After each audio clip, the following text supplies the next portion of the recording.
Record. Hi, Greg. Hi, can you hear me? Yeah, you in your office? Yeah, I'm in my office. It looks really full of personality, doesn't it? Fuck, it's so bleak. Look at the thing in the top left. You know the thing that closes the door, the mechanic? That silver... Yeah. Fuck, that's so bleak. I just refuse to put any colour up anywhere, and every time I walk in, it just makes me feel worse and worse. Do you know, I've been to the office and it's quite big. You know what I mean? It's like, it's a big white space, isn't it? Oh, is it really your office, Greg? Yeah. That's where I don't get any self-tapes. Joe knows that. Oh, are you down by the Hello, Greg. Hello. Welcome to Chatterbix. Thanks, David. Your location for your office is amazing. Tell David where it is. I think I know where it is. Do you? Have you ever been to it? It's Hove Lagoon, kind of. Yeah, we did the recording. Yeah, near the. Of course we did. Yeah. But you didn't have it then, did you? I can't remember. No, you definitely mentioned. You said, "Oh, maybe Greg's thinking about getting it." Oh yeah, he was thinking about it, but you know, Greg's thinking of expanding and taking on a staff of 50. he's got 12 people on his books, and none of them do anything. No, he's got 16 reception staff. Anyway, how lonely do you get in that room, Greg? Well, I just don't come in much. Is the honest answer. What about when I turned up that time? It was probably like a year ago, and you went, "Come and have a look at this," and there was all those jellyfish. Oh yeah. Do you know I've never seen them again? Under your desk? Yeah, just in the hallway. I was like, "Why have you brought all these in?" Don't know. Like nothing's going on, so I've been collecting jellyfish. Do you know what? Genuinely, if I was collecting jellyfish, it would give me more structure than I currently have in my life. Oh no! But that was quite nuts, wasn't it? Do you remember there was like thousands and thousands of jellyfish in the bit by the? Yeah. We don't know why. But, well, I don't know why. And it was the receptionist downstairs, Tina, that showed me it one day. Because she said, I didn't know her well at that stage at all. She said, just come over here and look at this. And I didn't know what to expect. Because you had to be really close to the water. I thought she might push me in or something. But yeah, it's really bizarre. But I've not seen them again. Your receptionist ladies are really friendly, aren't they? Oh, they're fantastic. Yeah. They'll do anything. Yeah. Honestly, she gives me pep talks about work and stuff. Oh, really? Honestly, because I'll have a chat with her and say, "Oh, I didn't get that," and she's like, "Greg, you've just got to." I bet you turn up and she's like, "Oh, fucking hell." Guaranteed. Here comes Eeyore. She's ace. She's like the opposite of us. Oh, the absolute opposite. I mean, I try not to say too much to her because it's, as you say, David, I just think she's like... God, I really want to chat to your receptionist now.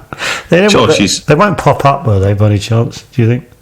I don't think so, although if I asked them to, I'm sure they would. Donna and Tina. They've got... they're right, they're just continuously positive and not... You know, occasionally when you work in these office blocks, maybe people might be a little bit... Oh, I don't know. Well, they just like, come on, you can do it. Get your head down. Sometimes I just come and speak to them. Can I? How depressed are you when you walk through the door that they feel the need to give you a pep talk? Well, I mean, I kind of ask for it, don't I? Just by my demeanour and. Do you say, Tina, Donna, can I have a pep talk? No, I don't. But I rarely pass them without getting some form of advice, though.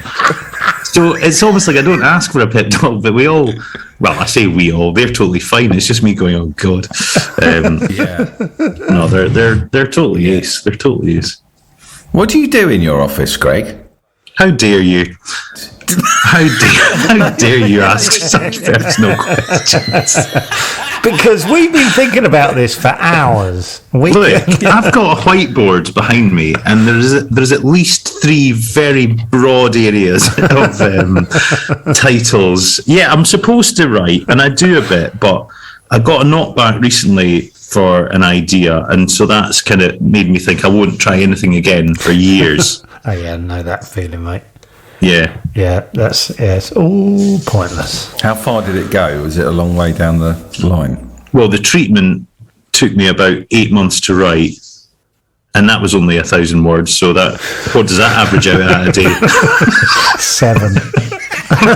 think about 7, and then submit it to the BBC, and then waited 3 months for a no. But yeah, that's all right. It wasn't very good.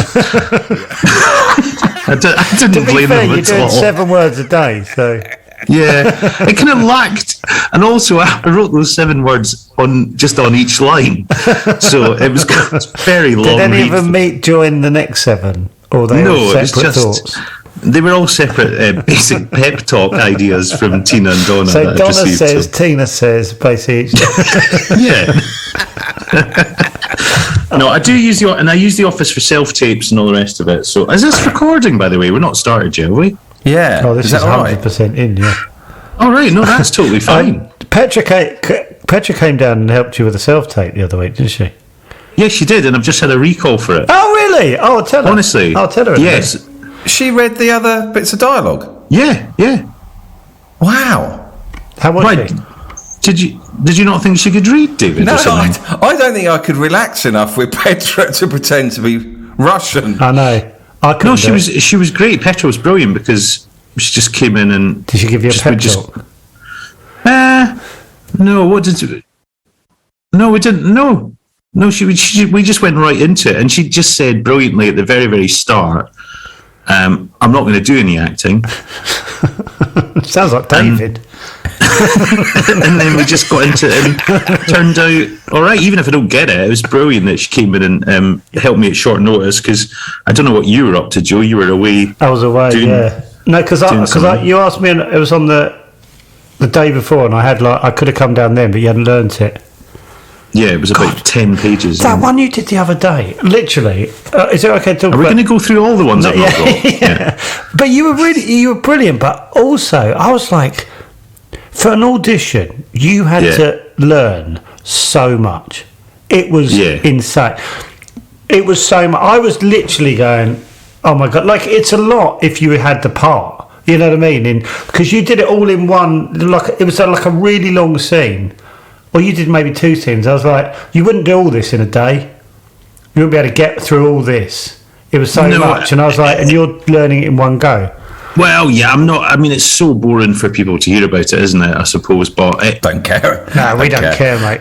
we don't. No, I know. I have listened.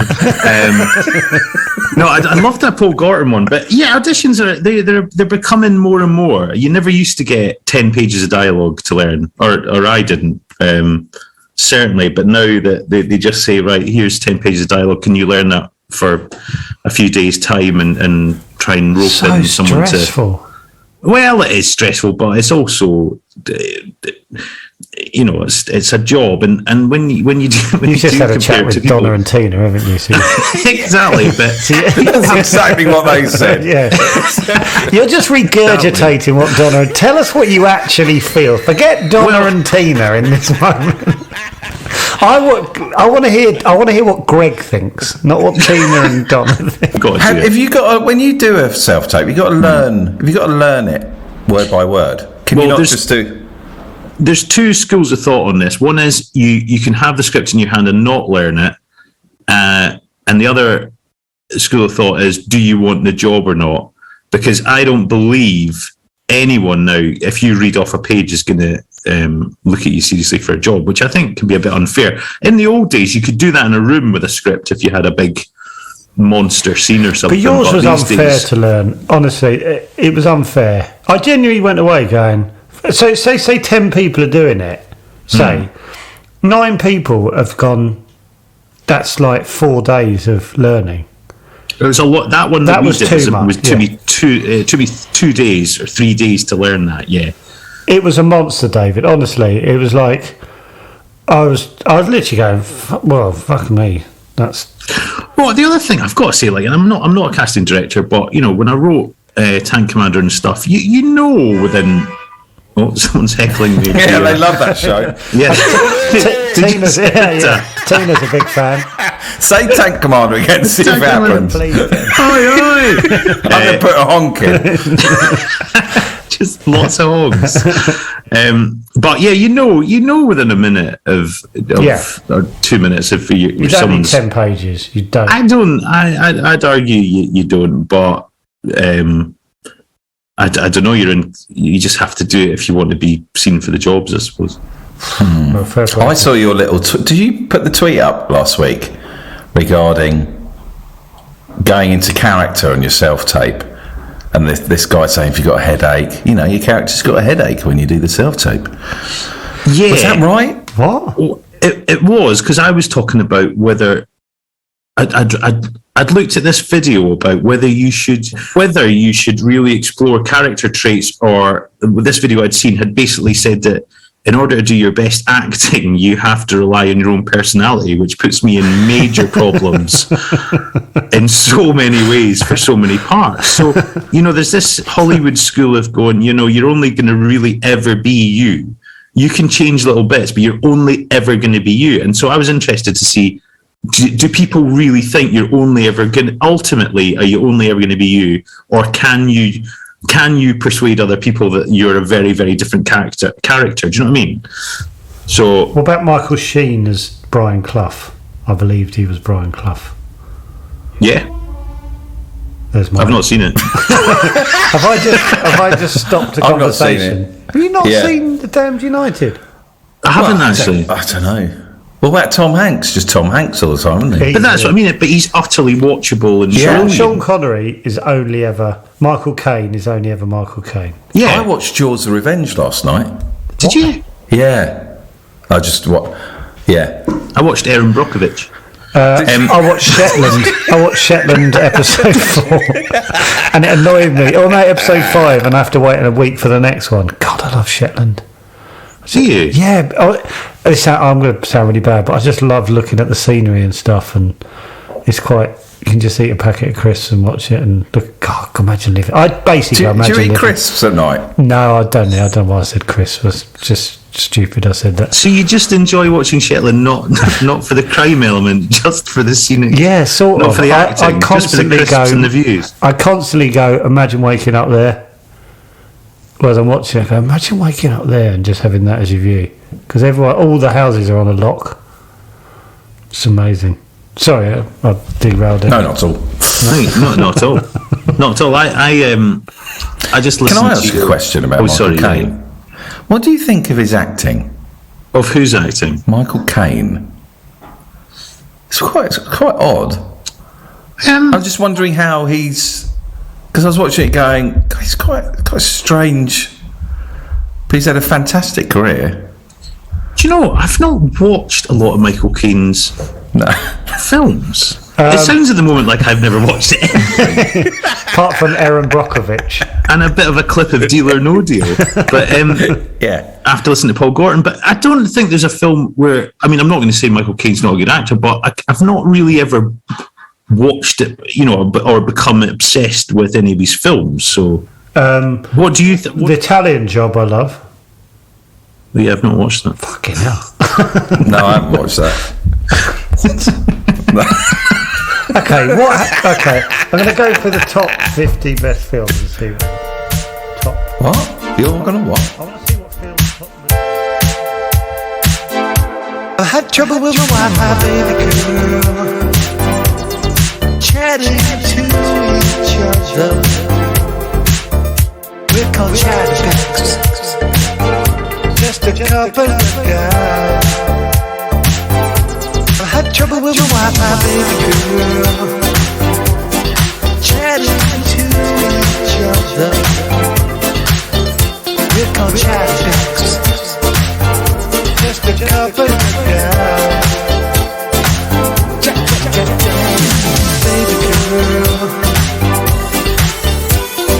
Baby girl, we're called chatterbox. Baby girl,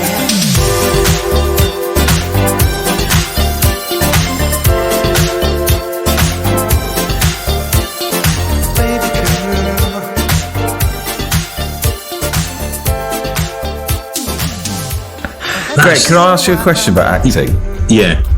If you've got a part, how nervous are you leading up to day one and walking on set?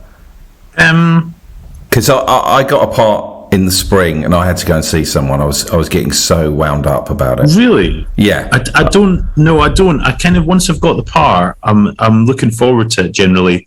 I'll obviously get nervous when I'm, you're about to go for take one. I remember doing a show, and on the first day of this thing, this was a few years ago, the director kept telling me the story of what was going on. And the more she kept telling me the story, so she kept repeating the script to me, it just made me feel like she thought I hadn't read any of it. And she kept doing it after each take. She said, well, Greg, what's going on here is that in this scene, you're not getting it, basically. You don't understand. Basically, and it went on all day. And then the next day I said to her in the morning, I said, sorry, have you got 5 minutes before we shoot today? I just I felt really scared yesterday that you thought that I hadn't read any of this. And she said, no, I'm just going through the story in my own mind. And then she just continued to do the same thing for the rest of that day as well. And it became really, so the nerves are like built up around when you feel like someone doesn't think you know what you're doing. Steve Spears told us that thing, didn't he, David? Because you remember on Rovers, we were like, because Craig was in a lot of the scenes, we had to sort of look at stuff, didn't we, on the monitor. And Steve Spears said, when you're behind the monitor, everyone is so paranoid about what you're doing, because you're just sitting there, like she was just going, sort of telling the story to herself. Yeah. But what she didn't realise is you're going, why is she telling me the story?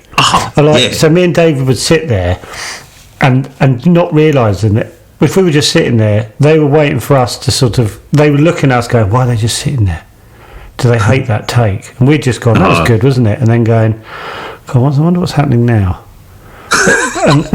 and honestly, my fear of just seeing, I've said it before, just seeing the director look at someone. Yeah. Grimace, basically. Well, I auditioned recently for something and got in the room with the director, and then during one of the takes, the director, and this is just heightened paranoia, but I just saw him out the corner of my eye in the room go,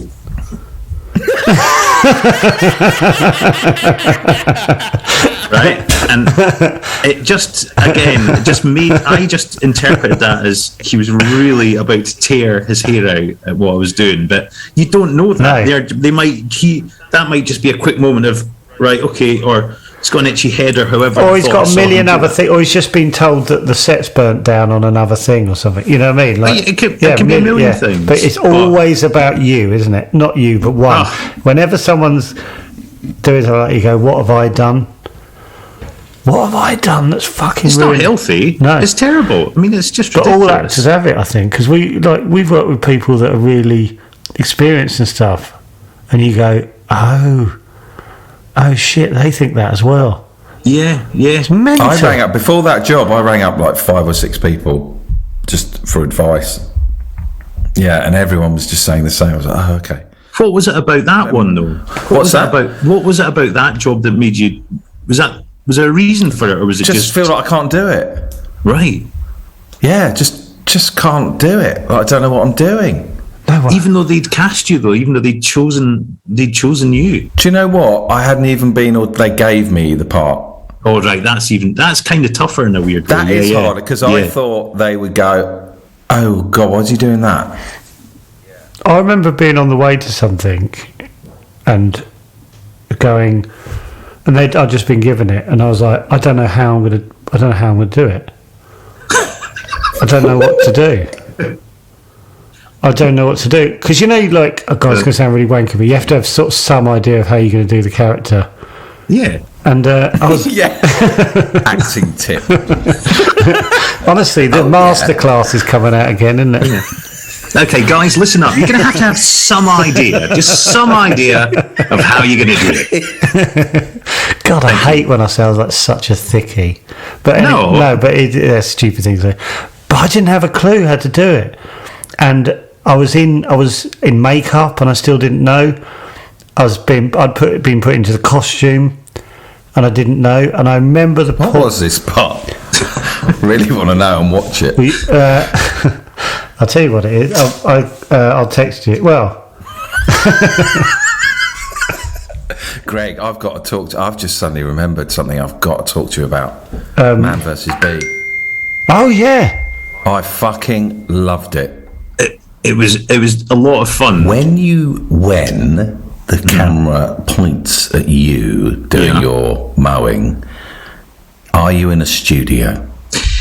Yes. I tell you what I can tell you about that as well, which was on that particular day, we were filming the mowing from Rowan Atkinson's POV, looking out to me mowing. What they hadn't told me was that they'd set up the studio. I mean, it's a massive build, but I was on a ramp, a kind of platform that only had an inch either side of the lawnmower, and I was about 5 feet off the ground. So I turned up. So how you honestly to do that then? Well, this is the thing. I turned up on the set. Tightrope, basically. It was so bizarre, and I'd been waiting in the trailer all day because we were running literally for 7 hours or 8 hours. So it'd been a bit of just waiting about day, which happens all the time. Anyway, I turned up. And they went, right, Greg, you just have to push this along here. And I went, what? The ever-professional Greg. What? No, it was, I was like, what? But I've got this note, but because I've been waiting all day and I hadn't seen the set, I couldn't really, I'd kick off. It's not my show. It's not. Anyway, so what you won't know is that from that, talk about nerves, as I got up there, and I'm having to keep looking up, and it was so narrow. And then the next day, because I said, look, that's too narrow, and then they built extra space for it. But that first day was quite, and obviously Rowan Atkinson's there, and you're going. So was Rowan there? Yeah, he was brilliant. His POV, so he was there, was he? In the he was absolutely up for being there, and it wasn't a stand-in or anything. He said, no, I will be there, and your reverses and stuff like that. So he was absolutely, I know, I was surprised. I wouldn't have said anything. It was just really courteous and nice that he did that. And he was also, would give direction with the director, so he was very much involved. No, it was brilliant. I loved it. I get really excited that you've worked with Rowan. Well, yeah. When did you first? What was the first point you saw him in real life? Because that's mental. Well, that's Blackadder. He walked out of the makeup truck and said to me, "Greg, thank you so much for doing this." And I went, I said, "Thank you for having me." Done my Lord Flasheye impression. I think I would have said Bob. Well, do you know? Can I tell you one of the best things was we shot a scene. I don't think it made it in the cut eventually, but I'm up a tree doing something, and I have to react to a scream off camera, so in the distance. And David Kerr, the director, lovely director, good guy, he's on a handheld monitor thing giving me a small scream to react to because he's not an actor, and but it's understandable. And then Rowan drifted onto set and said, oh David, that's terrible. Greg, do you want me to give you a proper scream to react to? And I was like, if you don't mind. And he gave the maddest high-pitched scream you've ever heard, and I just thought it was worth it. It was so worth it just for that moment. I'll never forget that. That absolute manic scream he gave me, and of course you can react to that a lot better. But were you nervous around him? Did you ever relax as well? That's what I want to know. Yeah, I am on set. If I feel. To be honest, if I'm looking forward to doing a scene, like I love it. I've been on sets with people who are awful. Not many, but a few awful. Yes, well, I thought now would be a good time to talk about it, actually. But if it's a happy set and it's good people, I absolutely love it. I get nervous sometimes, but more and more, I really genuinely, if I'm working with good people like your fine selves, like Cockfields was an absolute joy being surrounded by awesome people. I just loved it. I absolutely loved it. So I've got a Rowan Atkinson fact from Jimmy Carr. He told me that he did Mr. Bean to go all around the world, so it'd be like, because it was silent, it'd go everywhere. The only place he loves going to Italy, so they told them not to sell it to Italy, so he wouldn't be famous in Italy. You're kidding? So he can still go on holiday to Italy and be left alone. But you can't have a weekend in China. Can't go to China. They'll fucking mob him. They can go to the Amalfi Coast and no one gives a shit. That is amazing. Isn't that cool though? I love Italy. Let's not sell it to Italy. Did you act with him? You weren't together, were you, in the same frame? No. So, but yes, we did act opposite each other in those mowing scenes, and then we did have something else. I think that was cut as well. When I watched you, Greg, there's a bit where I don't know. He's got himself trapped in some situation. You're mowing. You give him a look. Yeah.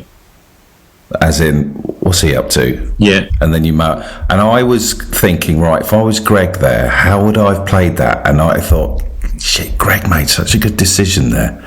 Just a little. Oh, thank you. Because it's funny, isn't it? I got stressed there, imagining I was mowing. Those reactions, I did a thing where I had to do a reaction. Can you do a thing, where you see someone, but you have to double take? It's quite hard.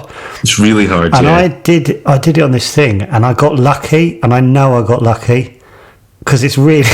I actually did it, and then they went, great, yeah, do that again. Could never do it again, but they got it. No.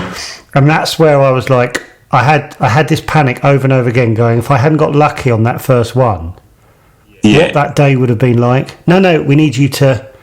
But you could literally end up doing that 20 or 30 times. Oh, getting panicky. If you didn't get the first one. I mean, awful. I know people at home listening to this will be like, "Oh, guys, this sounds like such a challenging job." But turn off if you're not interested. When you're on a set, on a set, and you've got a big crew of people, and the director needs a very specific look. It's horrible. If you get it into your head, you can't do it as well sometimes because. It's horrendous. We were talking about this sort of stuff a few months ago, and I've twigged that a director was basically doing that to me without me realising. It was only because David sort of said something, and I went, "Oh my God, that director was doing that to me all the time." Okay, just think it.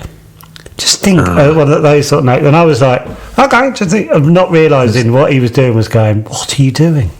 Also, didn't you have a read through? Someone next to you going, "You're doing well." Oh yeah, what? You're doing well. Yeah. And I went. That's am I doing well? Then about years later, went.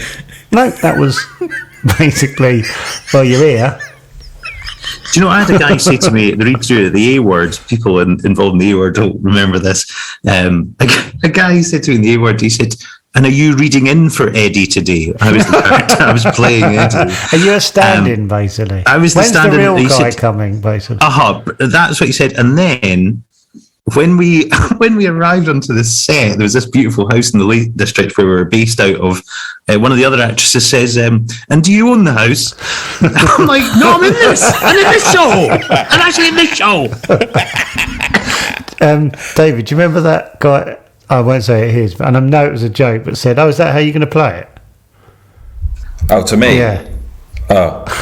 It was a joke, but it did affect you, didn't it? Well, we're talking about it now. 4 years on. Yeah, it was a big name when it came off. Oh, so that's how you're going to play it, is it? But that's a little power. That even as a joke, that's a little power game, isn't it? That's a little. I'm going to try and I'll just try and unhinge him a little bit. Why would you do that, though? Seriously, that's mental. Probably because he was doing it so well that the other person didn't like the fact he was doing it really well. It wasn't that. What could it have been? No.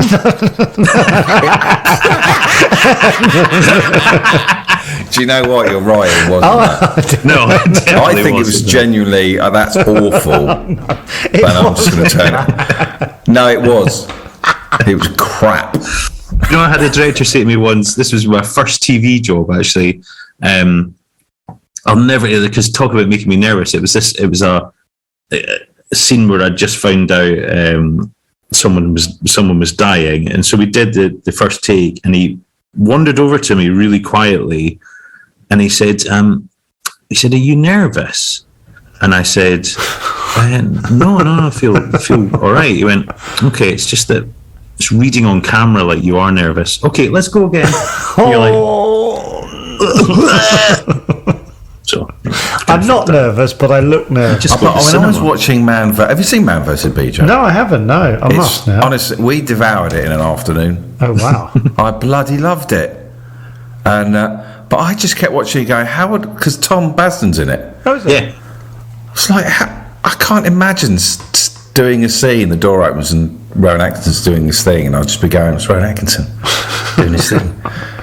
David, you're saying Rowan Atkinson's doing his thing under your breath again. Sorry. Okay, go again. Rowan Atkinson's doing his thing. David, sorry. Again. I couldn't handle it.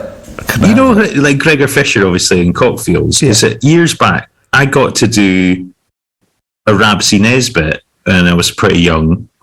It was so mental, because I'd grown up, and he was one of my heroes. And we filmed this scene in a benefits office or whatever. And I remember the first take, I didn't say anything because I just watched him, and I couldn't say anything in my lines for about 3 takes. I was just looking at his performance, going, I can't believe I'm sitting here.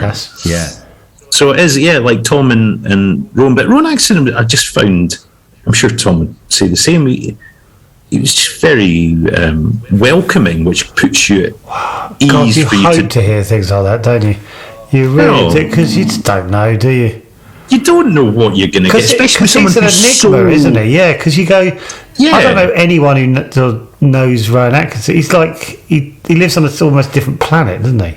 Do you know what I mean? Well, he doesn't seem to do kind of unwanted press or put himself about. He's kind of done it all. But I think anyone who welcomes you in and, for instance, doesn't give you little, even if they're jokey snide comments or, do you know what I mean? It's just like, I never get that with people. I've worked with very few people, but who have, been badly behaved or whatever. But yeah, to meet Rowan Atkinson and kind of think, Ron Atkinson. Ron Atkinson. Oh my God, I've been so confused. I'm talking about Ron Atkinson. Is this post-racist comment? Oh God, yeah, no, all right, bad example. Because that's a good reminder. He's much more available now. Hello, Chatter Biscuits and Chatter Biscuits with nuts, etc. If you're enjoying this podcast, you need to get on our Patreon. You will get early access to ad-free episodes. There'll be videos and behind-the-scenes sneaky pics. It's basically a place where we all hang out together. And also, you'll be given instant access to our Discord community, which is a friendly place where Chatter Biscuits share stuff and talk to one another. It's like a nice Twitter, basically. So just go to patreon.com/chatterbix. Also, Patreon is also an app you can download onto your phone. All for the price of a coffee. Once a month, you pay a few quid, and you become a VIP Chatter Biscuit. That's what you like. Sign up at patreon.com/chatterbix. The link is in the description of this episode. There, done. Do you know what? There's over 1,000. We've got over 1,000 patrons at the moment. Let's do it. Patreon, give it to me. Patreon, I need it, girl. Patreon, give it to me. Patreon, I need it, girl.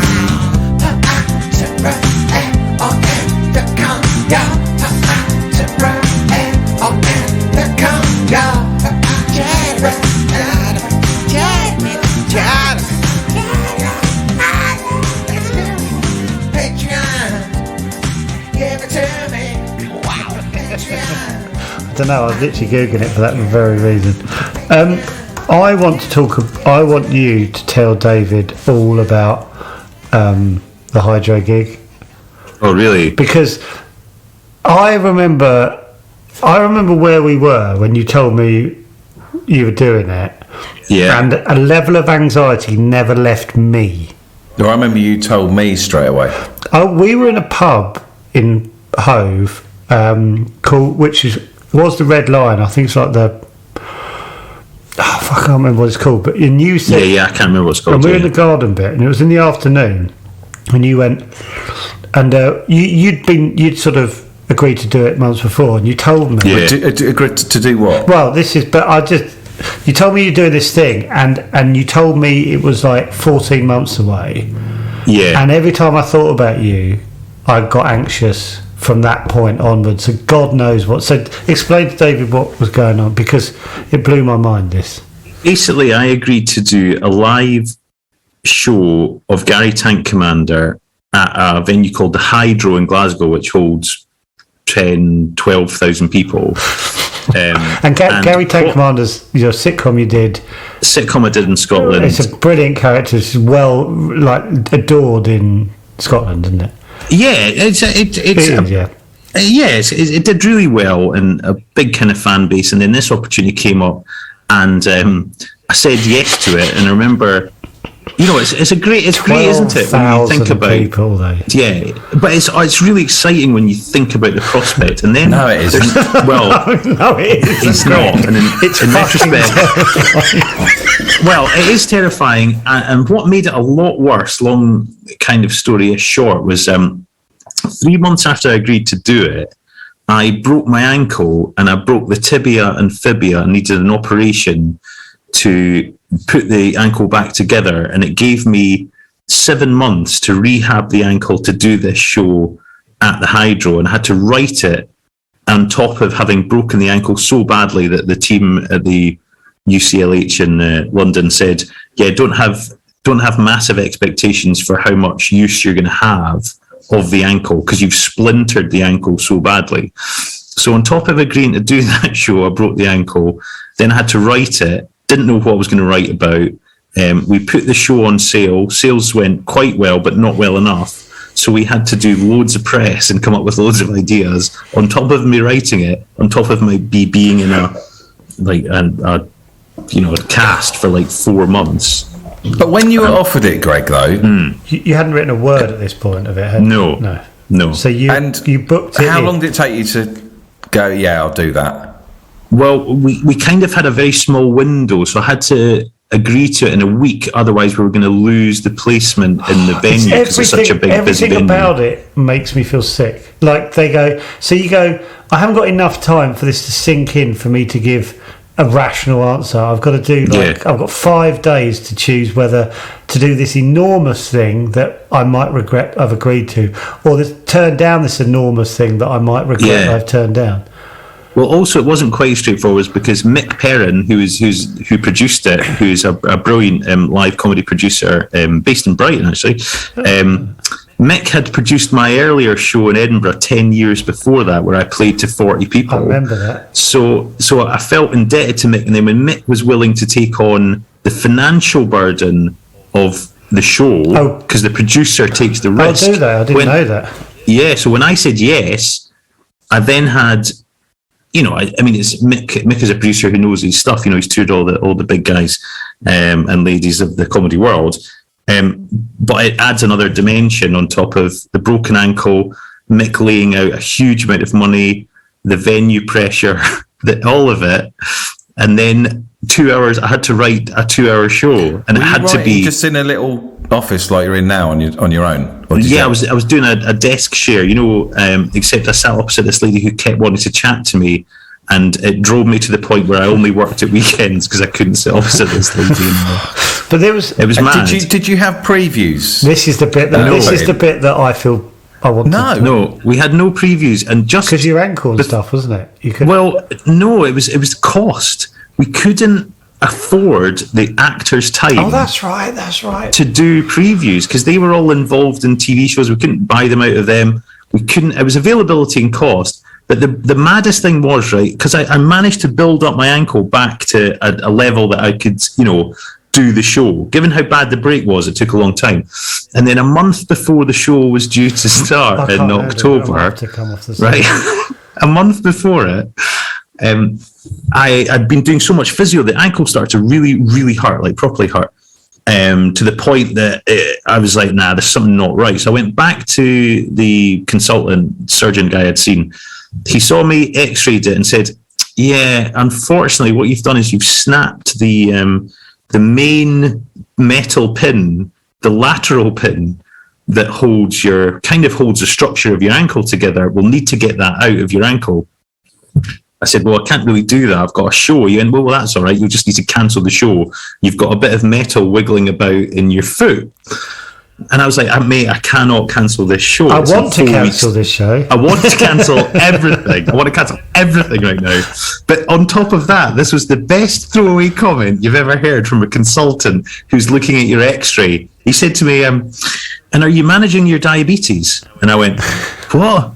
What? I said, I don't have diabetes. He went, I'd say you do have diabetes because I can see from the x-rays that you've got significant calcification of your arteries.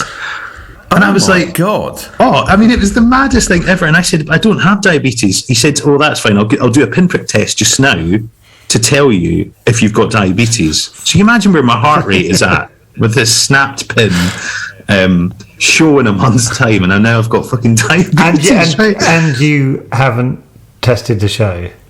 And I've not tested the show. No. That's the bit that I always go back to. Broken. Well, that's it, to preview. Oh. And so he did the pinprick test and looked at the results and went, well, that's inconclusive. You'll just need to follow that up with your doctor.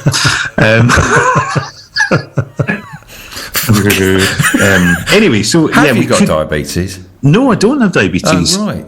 I do have an anomaly on my arterial walls of my... You look like you were. You're looking well, in my opinion. That's what's sad about that. I think I'm surprised no one had guessed it before, actually. That guy's got diabetes. And that guy's clearly got excessive cholesterol, well, it's not cholesterol, it's... No. It's, whatever the thing is, but it's on the outside of my arteries as opposed to the inside. Yeah. And so I then had to see a specialist, that took 6 months to sort out. That just went on to another level of madness. But I don't have diabetes, and... I actually play tennis twice a week. So there we go. So leading up to the show, a couple of weeks to go, how nervous were you? I think I was reaching a place where I was becoming, honestly, a little bit. Reaching. I was unwell in my head. Were you? Of course you were. Yeah. I think I got to a stage where even some of the cast were saying, because I was, rehearsing all day, doing rewrites. And then doing press every single day. One of them said to me, I always remember this, outside the venue one day, I'd just come off a press call with someone, and he said, how are you doing this at the moment? I don't understand how you're physically doing this. And I just felt absolutely like, I think my brain had reached a stage where I could operate, but I didn't know what I was doing properly. It was too much. It was just too much. Like that year was just too. And then we just had a kid as well. We just had Lewis. Oh my God! And we'd moved to Brighton. A bit earlier than that, but in that period was 18 months was pretty bonkers. But the show went well. We had jumping bits, and I'm like, I want to go. Okay, not having show went well, bollocks. Because I remember I'd see you every few months, and the writing of it, because I was upset because obviously it would pop in my head every now and then. I just go, fuck, Greg Scott's that fucking shit. And I'd see you and I'd go, how's it going? And you'd be like, I haven't got the sort of arc of the show yet. I've got bits and bobs, but still don't know if this. And we'd be like 6 months in, not with me, but you go, oh, we're not sure. And there was so much that was not done. Yeah. And then I'd see you and go, I've kind of got this, but not. And I was couldn't cope on your behalf. And when you say you've got something working, how do you know? Well, you didn't, did you? No, I didn't know. But I've got a great script editor, Chris Grady, who kept me sane. But ultimately you don't, because I hadn't tested it. But what I did do is I just kept redrafting, and because I was working at the weekends, I would say as much out loud as I could.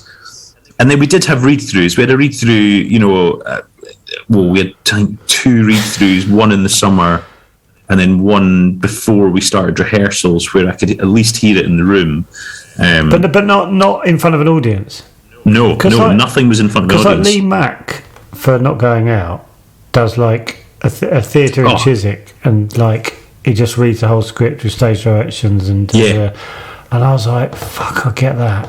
But you have to do it. It's not how I'd ever do anything ever again. So it was luck. It was luck that it worked, but I knew the characters so well, and the actors are like genuinely, the cast we had on Tank Commander are so brilliant that I'd written 3 CDs for them, so I kind of I knew their characters well, but no, it's kind of looking back on it. Every time I think about it seriously, I go, "Oh, I would never put myself through that again." So on the day of the performance, yeah. When do you get to the venue? Have you?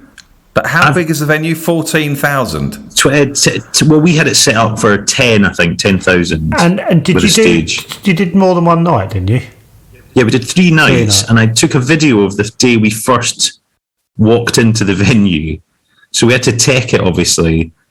The other thing was that I decided that because it's such a big venue, we couldn't just come in from the wings. So I wanted us to abseil down, and I'm really scared of heights, so I had to overcome that as well, which was quite a thing. But yeah, that day we walked into the venue and looked at the size of it, and we hadn't previewed. I mean, that's another level of fear. It really how long before the performance was that? That was on a tech day, so like three days before curtain up. Yeah. So how did you feel standing on stage looking at all the and seats? You've not said this to an audience? Not said it to an audience. I just felt very, very sick.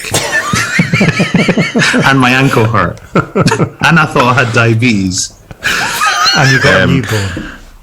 And we've got a newborn, and my wife's, dealing with all of that, and then I knew I had to have another operation after the show to get all the metal work out. Looking forward to, I should imagine. Can't wait for that operation because this means this will be over. I can't wait. I have to get a lie down. But I mean, I don't know. Yeah, it was. So you turn up at the venue. How long before the curtain? 3 days, and you're looking at the. Yeah. So, but on the night of the performance. We did a run. So you do a dress rehearsal in the afternoon. You do notes in the morning. So you're in the venue early in the morning with notes from the previous days. As well, wasn't it? All that pressure. And then you do a performance in the afternoon to no one in a 10,000 seater. Thinking it could sound like this. Yeah, that's and you got to remember the lines. Got to remember the lines. Also, you can't let the bad thoughts creep into your head, because if you die in your arse in front of 10,000, that's a new level. That's a new level of. That's a new level of. And I've died in my arse in all levels of rooms, but 10,000. 10,000. When people do 10,000 seats, they've done like stand up or whatever. They've done that material like hundreds of times. Yeah, hundreds of times.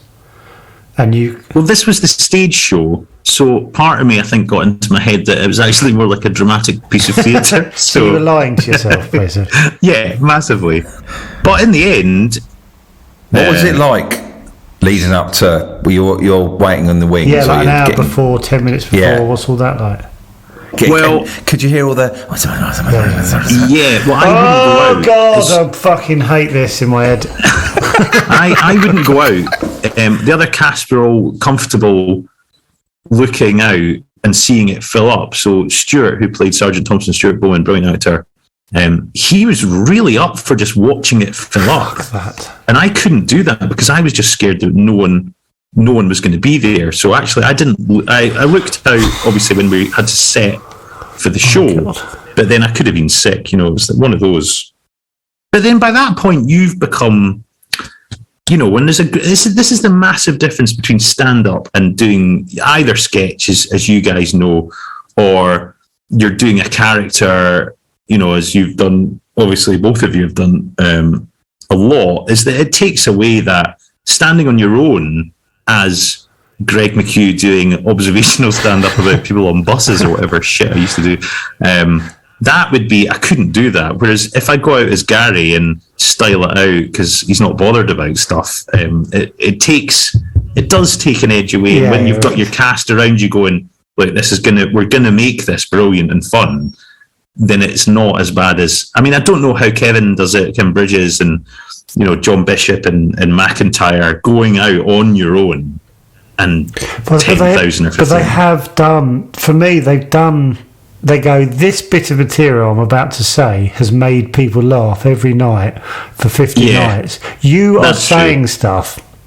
I can say this now. I would never have said this to you before. Imagine I had this conversation before you'd done the show. Imagine you do it in a week or whatever. But you had never said the stuff. No. Honestly, it's crazy. So when you walked out, What did you get a huge? Well, what was that like down, walking out? Did you get a huge laugh? First thing you said. Massive, because what happened was we abseiled it started like an army. Well, it was a mission. So this helicopter that the designer Tom Sayer managed to construct, because I was like, look, we've got to come on in this massive way. There's got to be a way that we don't just walk on the stage. I said, what about a helicopter? And all the boys abseil down quick as you can, boom, boom, and then we get into the mission and the energy of the start. And what happened was that they all came on in the helicopter, and because this place has got the best sound system in the world, we had that Chinook helicopter sound building and building and building. And then the boys come in and there's this background music, and then Gary's the last one out of the helicopter, and then it all goes into slow-mo, and I come down to take your breath away with a spotlight. And I just knew as Gary slowly lowers himself down, I knew that would get a response. So, and also the slowness of that kind of meant that I could hold that moment when we got on the stage and then kick it off. So it was like that worked. And what does it sound like to get a big laugh in a room like that? Well, it's quite weird, but because it's not like you're in a small room getting a big laugh that is kind of right in your face. But the sound, again, it sounds a bit boring, but the sound system in the Hydro is so quick. There's not a massive delay. So you got huge laughs. Because someone told me about those, that comedy gala, the Channel 4 comedy gala, because I was asked to do it. I didn't do it. Yeah, do you not done them? But Josh Widdicombe or someone said there's like a 4-second delay. Right. And he says it's horrible because they're so far back and they're so big. So you say your punchline, and he says for 4 seconds you think, oh my God, it's got nothing. And I was like, what? And he goes, and then you get a laugh, but that goes the whole way through your set. Every time you think the bit hasn't worked. I see, that's murder. That is murder. We didn't have that. We didn't, because the sound was so good in this. The lines were delivered, and you did get a really quick feedback. There was no how could you do anything? It's horrible. But you couldn't do a live sitcom in that circumstance. That would just be impossible to do. So then you're doing your show knowing you're going down well. Then it must be amazing. What? Yeah, it was. It was brilliant. Did you have any moments where you went, oh fuck, it's gone a bit quiet? Yeah. Well, there was little moments. I'd written a song for the middle of it, and I didn't know how that was going to go.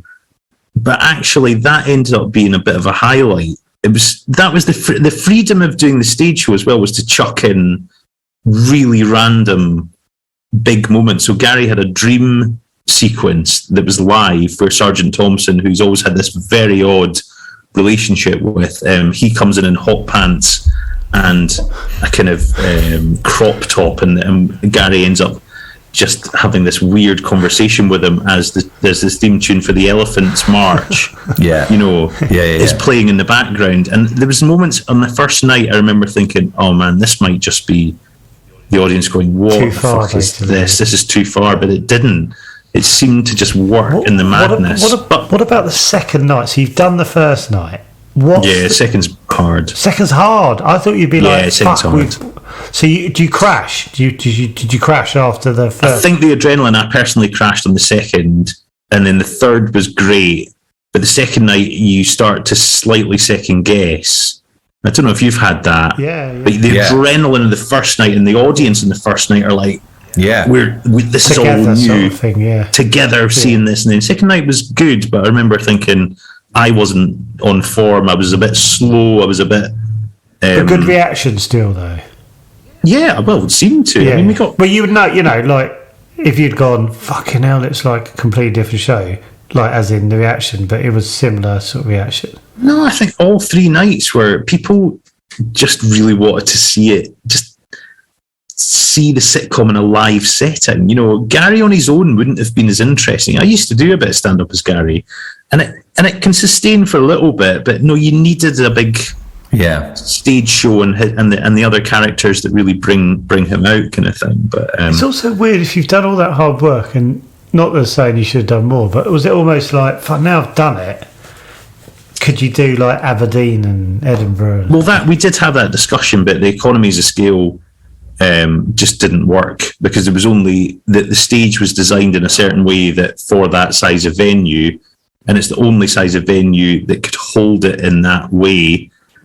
So in the end, we didn't tour it because the touring costs were so high, and all the other actors are in TV shows and stuff like that. So availability became. But I don't know. It did seem a lot of work, and then after the show, I really did hit a massive wall. I've talked about this in the past, but mentally, I had to take about 6 months off because I was like, I bet you did. That amount of pressure, though. If someone rang up this afternoon and said, "Do you want to do it again in 12 months' time?" Yeah, categorically no. Categorically. What about if they kept adding noughts at the end of it? Well, how many noughts? That's the thing, when you've got something so huge on the horizon, your life's got to be going so swimmingly. Well, that's what I always thought about this. I was like, it was 14 months away. So 14 months of that in the back, like constantly feeling you got a driving test in 20 minutes. Like, that's 14 months of constant pressure. That's the bit I couldn't get my head around. Like, I get like the pressure of one thing and it's over in a day or two or whatever, but not a year and 4 months or whatever it was. But that's it. You don't with something like that. I just didn't think about that. But also having a child and moving house and all the rest of it. No, I didn't. So that on the flip side of that, coming out of it, I really suffered for it. Not to get too, but I did. And it does make you think, was it worth doing it? On one level, it was absolutely worth doing it because it was great fun. And then on the other level, David's saying, if someone came to you next and said you got 12 months to do it, would you ever touch it again? No, I couldn't. I couldn't put myself through it again. No. Well, that's why we got you on, because there has been an offer.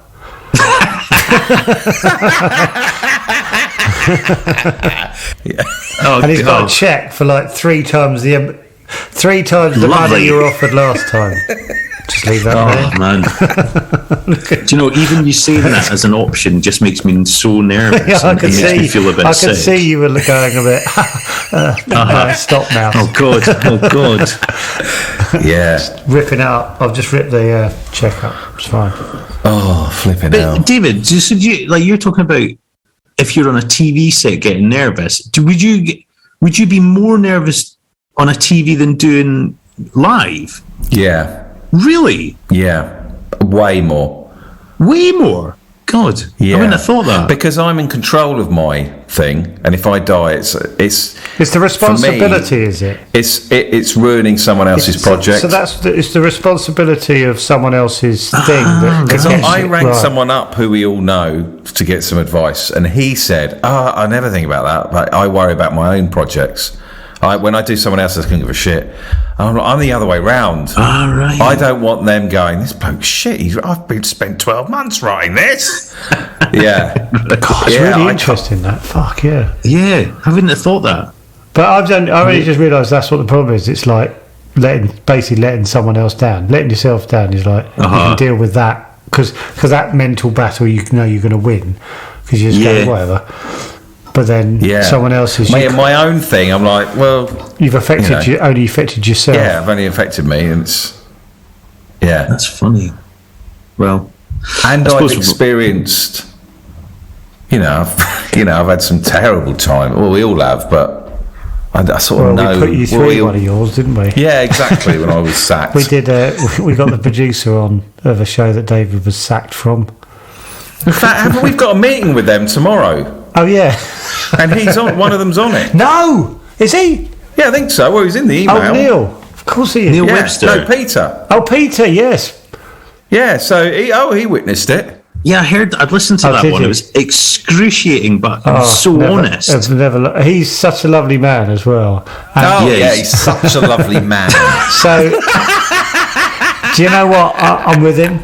No, it was like it was really interesting hearing his side though, and he had to have a couple of drinks to tell David, because you always imagine them on the side going, right, he's gone, right, move on. Yeah. And you've actually got someone going, well, I like him, I fucking know. I like him. Well, that's the story you told the podcast. Yeah, well, if you've heard his podcast, absolutely loved firing you.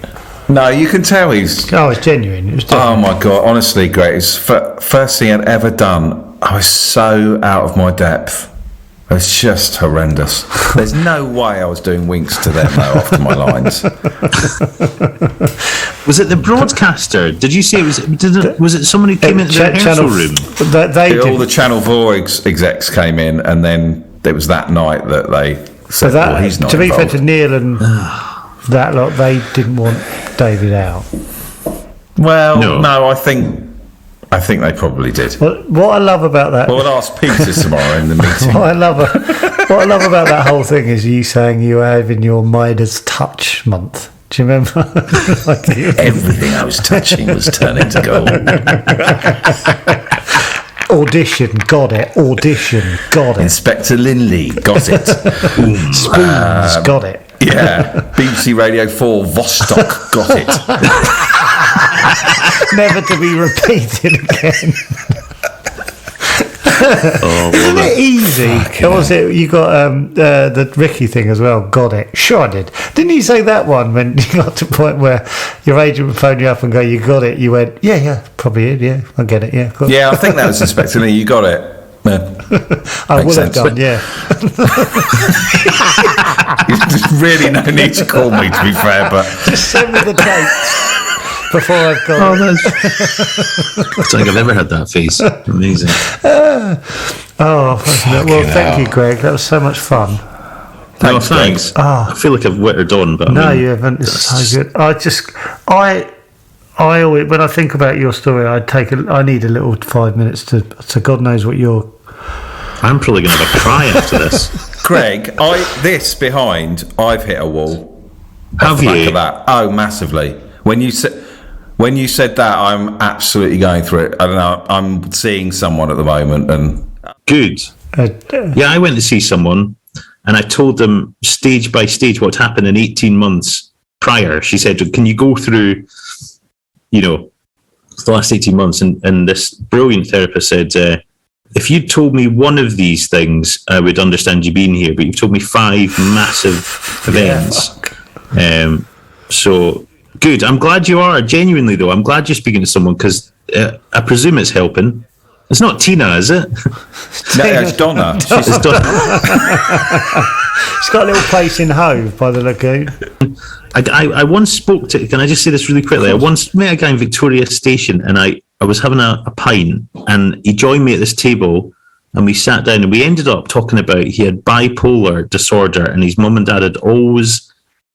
tried to get him seen by lots of people to try and cure it, but he knew he couldn't cure it.